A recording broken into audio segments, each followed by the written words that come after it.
হচ্ছে দাঁড়া। মাশাআল্লাহ কত সুন্দর হয়েছে।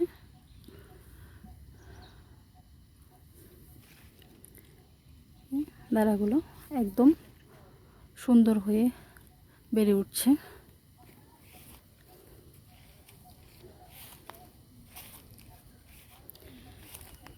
এই পাশে আবার কুইয়ের চারা লাগানো হয়েছে।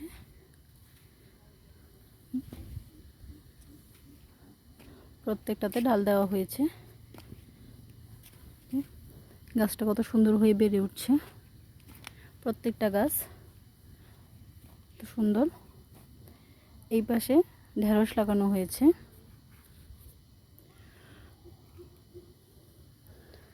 পুরো জমিতেই ঢেঁড়স দ্বারা একসাথে ছিটানো হয়েছিল। দাঁড়াগুলো তুলে নেওয়া হয়েছে, কিছু কিছু এখনো আছে। প্রত্যেকটা ঢেঁড়স গাছ এখন বড় হয়ে গেছে। ঢেঁড়স গাছে মাশাআল্লাহ ফুল ধরা শুরু করেছে, ঢেঁড়স আসছে। যে প্রত্যেকটা গাছে যে ঢেঁড়স, যে মাশাআল্লাহ প্রত্যেকটা গাছে প্রচুর পরিমাণে ঢেঁড়স আসছে।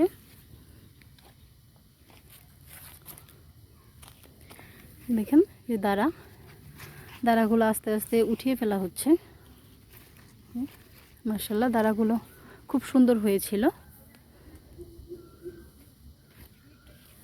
পুরোটা জমিতে ঢেঁড়স গাছ খুব সুন্দর হয়েছে। পুরোটা জমিতে ঢেঁড়স গাছ এবং প্রত্যেকটা গাছে প্রচুর পরিমাণে ঢেঁড়স আসছে। যে এই সাইড দিয়ে ডাঁটাগুলো এখনো আছে, আস্তে আস্তে উঠিয়ে নেওয়া হচ্ছে।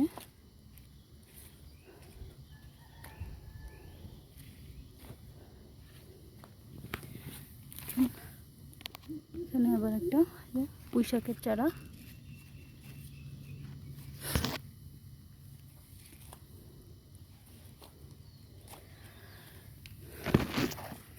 ঢেঁড়সের ফুল মাশাআল্লাহ ফুলগুলো খুব সুন্দর হয়। প্রত্যেকটা গাছে ঢেঁড়স, প্রত্যেকটা গাছে মাশাআল্লাহ।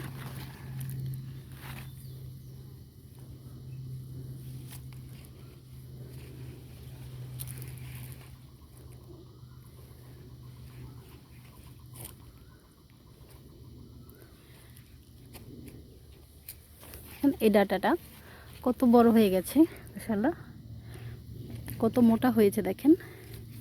এই ডাঁটাটা রাখা হয়েছে বীজের জন্য, বীজ নেওয়ার জন্য এই ডাঁটাটা রাখা হয়েছে।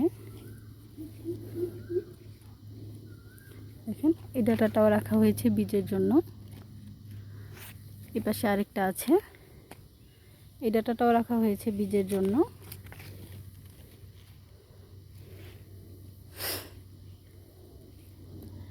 ঢেঁড়স গাছগুলো মাশাআল্লাহ খুব সুন্দর, গাছের গ্রোথও খুব সুন্দর মাশাআল্লাহ।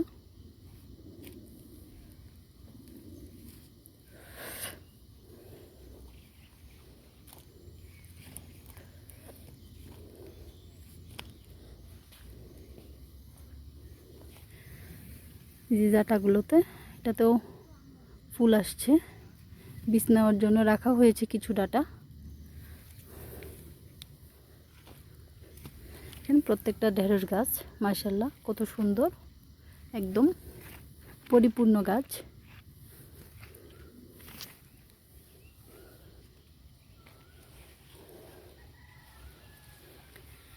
এই পাশে আবার একটা জালি গাছ লাগানো হয়েছে।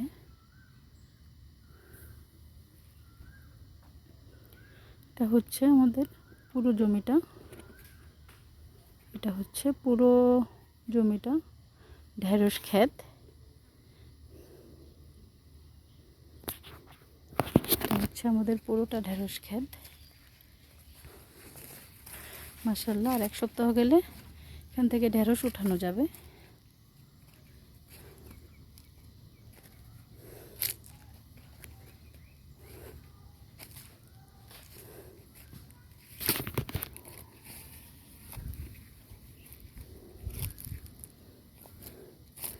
পুরোটা ক্ষেত একদম পরিষ্কার, কোনো আগাছা নেই।